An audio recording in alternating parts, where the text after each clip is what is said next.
ከምር ወደ ቻይና ለስራ የምትሄዱ ሰዎች አንድ ቲፕ ልስጣችሁ። ያው በቀልድ መሃል ቁም ነገር አለ ይባል የለ።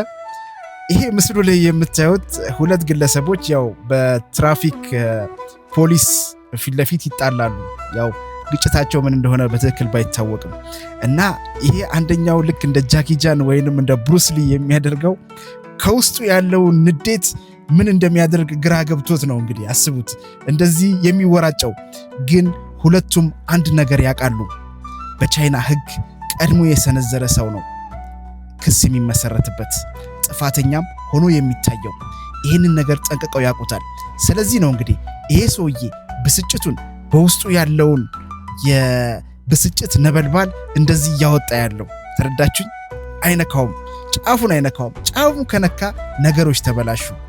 ገባችሁ አይደለ? ማለት ያው ነጥብ ይጥላል ማለት ነው። እና ስለዚህ ወደ ቻይና በተለያየ ምክንያት የምትሄዱ ሰዎች ምንም ብትበሳጩ ቀድማችሁ እንዳትሰነዝሩ። ስለደምጣችሁ አመሰግናለሁ። መልካም ውሎ። ቻው።